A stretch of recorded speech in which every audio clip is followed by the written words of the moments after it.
अस्सलामुअलैकुम। उम्मीद आप सब खैर खैरियत से होंगे।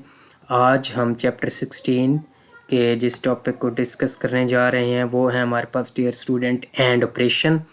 तो लास्ट टाइम हमने लॉजिक ऑपरेशन के बारे में बताया था, लॉजिक फंक्शन और लॉजिकल ऑपरेशंस। तो फर्स्ट ऑफ ऑल हम डेफिनेशन पढ़ते हैं कि लॉजिक फंक्शन और लॉजिकल ऑपरेशन एक्चुअल में है क्या। डियर स्टूडेंट, ये देखिएगा, digital circuit perform the binary arithmetic operation with binary digits 1 and 0. These operations are called the logic functions or logical operation. तो हमारे पास फर्स्ट जो लॉजिक ऑपरेशन है वो है dear student and operation. Let's start. तो हम इसको अकॉर्डिंग टू पेपर, यानी कि पेपर में अगर क्वेश्चन ये आ जाएगा तो आप कैसे करेंगे।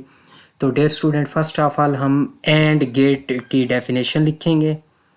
तो ये देखिएगा, लास्ट पैराग्राफ में डेफिनेशन है एंड गेट की। तो फर्स्ट ऑफ ऑल हम डिफाइन करते हैं and gate. The circuit which implements the and operation is known as and gate. इसको हम क्या कहते हैं, जो एंड ऑपरेशन, ऐसा सर्किट जो एंड ऑपरेशन को लागू, एंड ऑपरेशन जिसके ऊपर लागू होता है उसको हम क्या कहते हैं, एंड गेट कहते हैं।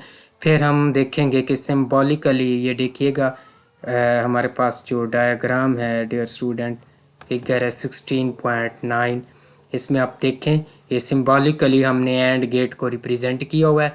इसमें डियर स्टूडेंट हमारे पास 2 इनपुट है, A input B input. 2 or more than 2 inputs होंगी, but the output will be only 1, that is x, जिसको हमने x से रिप्रेजेंट किया हुआ है। तो अब हम देखते हैं कि इसको हम बुलियन एक्सप्रेशन है, ये जो x is equal to dear student a dot b है, ये हमारे पास, ये देखें अगर आप x is equal to a dot b, ये बुलियन एक्सप्रेशन है। इसको हम पढ़ते हैं x is equal to a and b, read as. तो यानी कि बुलियन एक्सप्रेशन में हम इसको डिफाइन करते हैं अब के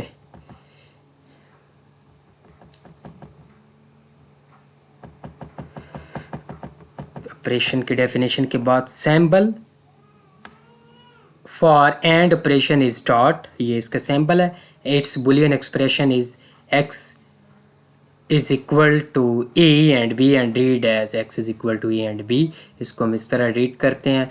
now we explain, फिर हम हेडिंग देंगे एक्सप्लेनेशन की।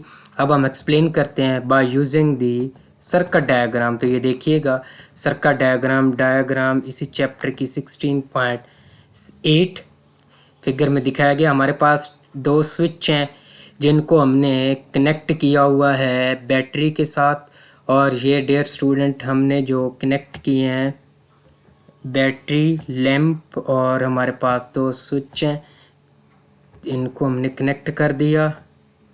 Now we explain. अब इसको हम एक्सप्लेन करते हैं। और ये जो कनेक्ट किए हुए हमने 2 स्विच, ये कनेक्ट किए हैं हमने, ये देखिएगा सीरीज़ में, यानी कि इससे ये होगा कि अगर इन दोनों को हम क्लोज़ करेंगे, क्लोज का मतलब सर्किट फिर कंप्लीट होगा, फिर ही लैंप ऑन होगा, otherwise lamp will be off. तो इट्स टू मच सिंपल। तो इसके 4 पॉइंट बनेंगे। ये हमारे पास S1 and S2 both of these are used for as an input signal. तो ये हमारे पास इनपुट के तौर पर इस्तेमाल हुए हैं। तो इसके लिए 4 पॉइंट्स हमारे पास बनते हैं। फर्स्ट पॉइंट क्या है, when S1 and S2 both are open then the lamp will be off. फिर क्या होगा, क्योंकि सर्किट कंप्लीट नहीं होगा, lamp will be on only when both of these, यानी कि S1 and S2 both of these are closed, then the lamp will be on. तो हमारे पास 1 पॉइंट बन गया कि S1 and S2 are open. Second point हमारे पास क्या बनेगा, when S1 is open and S2 is closed then the lamp will be off.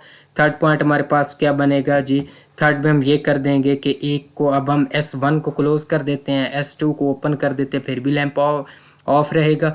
तो फोर्थ पॉइंट हमारे पास यानी कि जिसमें सिर्फ एक ही वन टाइम हमारे पास जो आउटपुट बनती है वो मैक्सिमम बनती है, कब बनती है, जब डियर स्टूडेंट हमारे पास बोथ ऑफ इनपुट जो है यानी कि S1 and S2 are close then the lamp will be on. तो ये हमारे पास फोर्थ पॉइंट बनता है। नेक्स्ट डियर स्टूडेंट हम ये हमने इसको सर्किट डायग्राम से एक्सप्लेन कर दिया एंड को। अब इसी को ही अगर हम ट्रुथ टेबल की फर्स्ट ऑफ ऑल डेफिनेशन करते हैं, फिर हम इसका ट्रुथ टेबल भी बनाएंगे। ट्रुथ टेबल की डेफिनेशन क्या है डियर स्टूडेंट, देखिएगा कि ये है जी, सेट्स ऑफ, आप हेडिंग देंगे ट्रुथ टेबल की, set of input and output in binary form is called the truth table. अब हम ट्रुथ टेबल की डेफिनेशन बना ली। अब हम इसी को, ये जो हमने टेबल ड्रा किया था सर्किट के लिहाज से S1 एंड S2 ये जो हमने बनाए थे, तो स्विच इन के लिहाज से जो अभी हमने किया ये टेबल, इसी को अब हम in the binary digits form में करेंगे, 0 और 1 की फॉर्म में। 0 कब होगा, जब हमारे पास स्विच ओपन होगा तब 0 होगा, और जब स्विच क्लोज होगा तो तब हमारे पास इनपुट क्या होगी, मैक्सिमम यानी कि 1 होगी। और ऑलवेज रिमेंबर के in the definition and explanation of the AND gate, output will be maximum when both of input will be maximum। जब मैक्सिमम कब होंगी, जब बोथ ऑफ इनपुट से होगी, वो क्या होगी, 1 1 होगी। तो टेबल हम ड्रा करते हैं, ये देखिएगा टेबल 16.3। इसमें हमारे पास 2 इनपुट हैं A B, ये output X is equal to A and B। तो when both are input are 0 then the output will be 0। when A is equal to 0, B is equal to 1, then the output will be also 0। output will also be 0 when A is equal to 1 and B is equal to 0, फिर भी 0 होगी। यानी कि maximum, अभी हमने एक बात आपको बताई कि output will B maximum when both of input will be maximum. यानी कि ये हमारे पास लास्ट पॉइंट देखिएगा, ये भी मैक्सिमम, ये भी मैक्सिमम, तो आउटपुट भी मैक्सिमम मिलेगी हमें। तो ये था डियर स्टूडेंट हमारे पास एंड गेट, जिसको हमने एक्सप्लेन किया। आप इसी पॉइंट ऑफ व्यू से यानी कि इसी तरीके से अगर आप लिखेंगे तो इंशाल्लाह आपको याद करना भी, समझेंगे तो याद करना भी आसान होगा। नेक्स्ट हम आएंगे नेक्स्ट वीडियो के साथ। ओके, आज के लिए इतना है, अल्लाह हाफिज़। उम्मीद करता हूँ आपको समझ आया होगा।